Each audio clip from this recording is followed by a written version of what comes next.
Hi guys, today is February 14th, 2020, and futures are up. Happy Valentine's, by the way.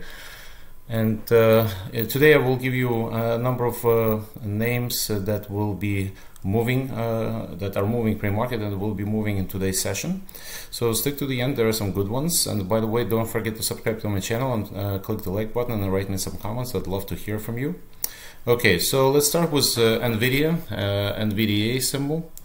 Okay, NVIDIA reported really good numbers and beat the street by 22 cents, especially citing strong demand from cloud computing and data centers. And so the stock is jumping pre-market about like $19–20. I think it's a really good buy. I mean, I've been maintaining a buy on NVIDIA, and for those of you who were who had the courage to buy pre-market pre-report yesterday, congratulations. But I think NVIDIA still will go to 300 area. But if you're still interested, don't jump right away at the open, because this may come down a little bit.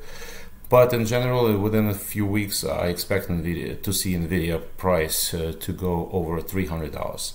Okay, on the heels of NVIDIA report, there are other stocks that are jumping in the same industry, basically stocks like AMAT, as you remember, Applied Materials. They reported yesterday, reported really good numbers also, and as you can see here, the MACD is crossing and the stock is going higher. I like AMAT also. As I mentioned, the strengths of the data centers and who's in data centers, AMD, that stock is jumping as well, and Intel. I mean, Intel after the report came down a little bit, and this could be an opportunity to buy, because Intel reported really good numbers. I guess it had to fill the gap here, and after filling the gap, I think it's going higher. So I also like a lot Skyworks Solutions. Skyworks Solutions is a great company. By the way, Apple is their main customer pretty much. And as you can see, MACD is crossing here. That means that Skyworks is poised to run, and I think this is going to run higher into 130 area. Okay, MU as well. MU, after this report, MU is a really good pickup as well. Okay, so as you can see, the MACD is crossing. This stock, this is just like a bull flag, and this stock is going higher in my mind. Okay, another stock that's in the news today, of course, is Tesla. Tesla priced, as you remember, yesterday, issued 2 billion more. Is going to issue 2 billion worth of shares, and today they priced those shares at $767, which is actually surprising to me, because I thought they were going to price it at like lower price actually. So even though the stock is down pre-market, I think the pricing of the shares a little bit surprising and higher. That means that the demand for Tesla shares is much higher than I actually thought. I mean, the stock will be probably trading down today, but you never know, because it's Tesla. But in general, it's a little bit high to me.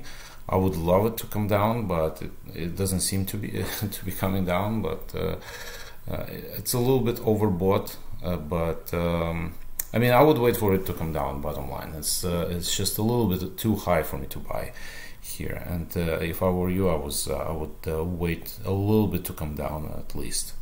Okay, on the heels of this offering. Okay, so speaking of the offering, NIO also said that they have found 2 private suitors to sell them their convertible notes for $100 million, and these convertible notes bear 0 interest, but they can be converted to stock at $3.07. So that's the second $100 million offering. buy NIO, and together it's like 200 million in the last 3 or 4 days.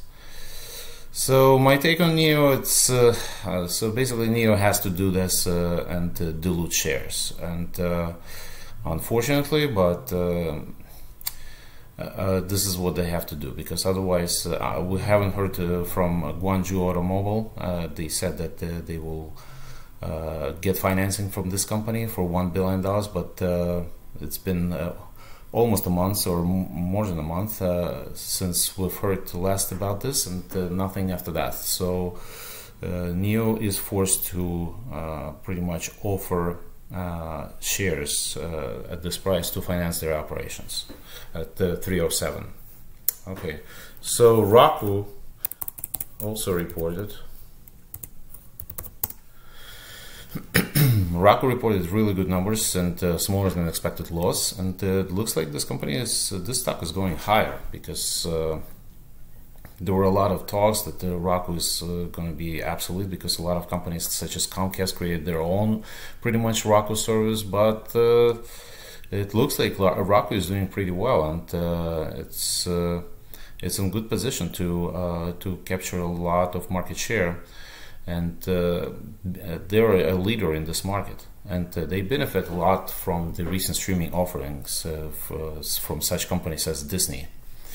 Okay, so Expedia also reported earnings. Expedia reported really good earnings, and jumping like $13 pre-market, and that's a pretty decent stock. As you can see, there's a gap here, right here, between like 135 area and 114 area. I think this gap is going to be filled. So 135, 114 and 135 gap. I mean, the stock is opening at 123. I think it's a buy, actually, because I think this gap is going to be filled. And they reported good numbers. There's a lot of good fundamental base for this. Okay, PIN's interest also in the news.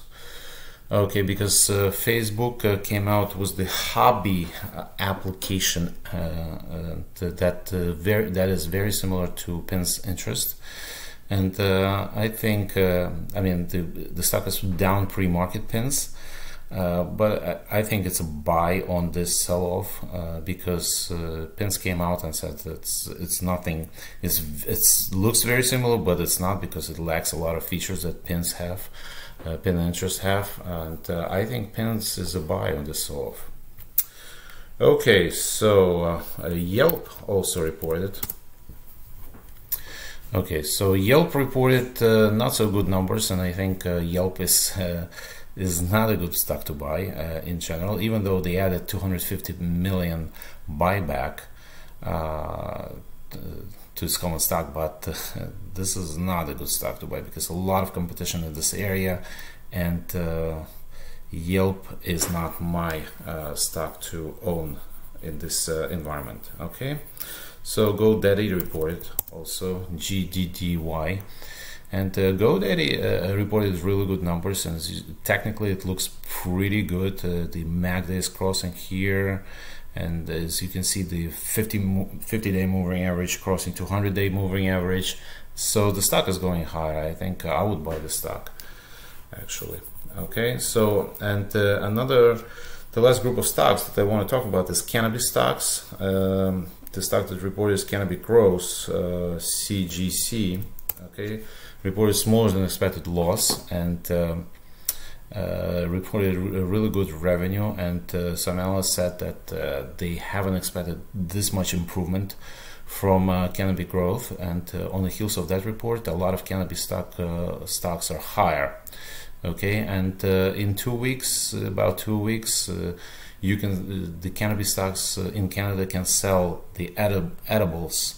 Edibles, beverages, wipes, and stuff like that. So that's going to be a boost, but also an expense, because they will have to spend to produce those items. Okay, but CGC is jumping higher, and also TLRY, Tilray, Cron, okay, CRON, OGI, all these stocks, Canopy stocks, are jumping higher pre-market because of this Canopy growth report. Okay, so that's it, guys. Don't forget to subscribe to my channel, click the like button, write me some comments, and I'll see you Tuesday because Monday is President's Day. Okay.